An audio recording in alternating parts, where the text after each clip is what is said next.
Get ready for the smackdown. Get ready for the smackdown. How you gonna react when you're put in your back now?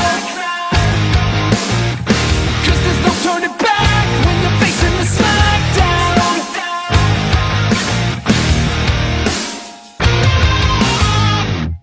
Hey everybody, M.V.K here, coming to you again. How's everybody doing out there? I know I'm late, but like I said, guys, I'm trying to finish off section 9 this month because June's coming around and June is getting ready, geared up for the big one.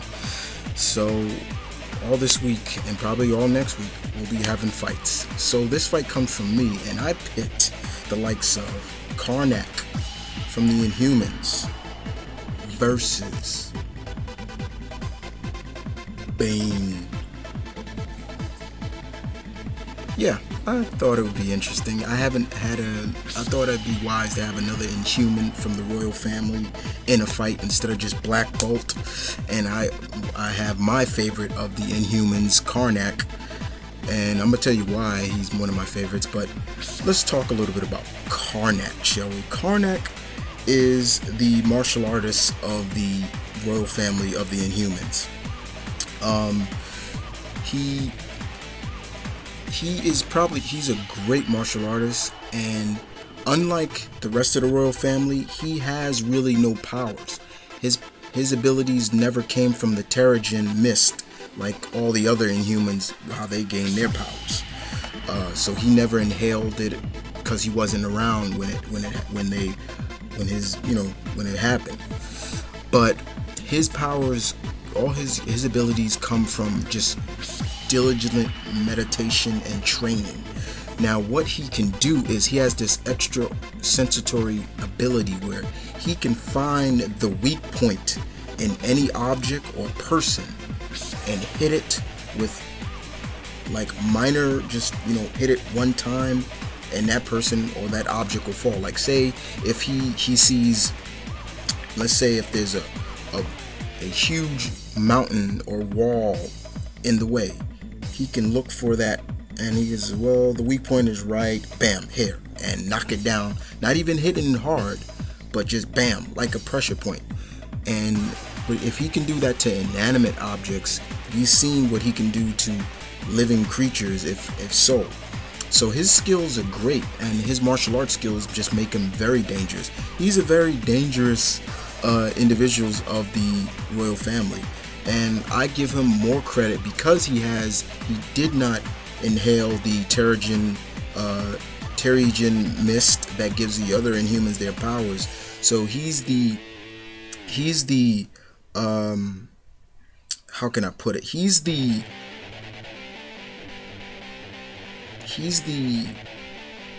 I wouldn't say odd ball, but he's more of the, he's the trump card for the Inhumans, and he's very he has great strategy skills, and he knows the human body so well. It's like he can find your pressure point or your weak spot anywhere. It doesn't matter how big you are, he can find it and literally do a lot of damage to you if so. That's one of the main reasons why I love Karnak out of all the Inhumans. He's my favorite. So that's a little bit about Karnak. So we move on to DC, and I've had this man in plenty of fights before, and nobody should be unfamiliar with this man. He will always be known as the man who broke the bat. That's Bane. Bane, like I said, will always be known as one of those Batman villains that really has done damage to Batman, and that type of damage has come from him breaking Batman, breaking his back. How Batman survived that,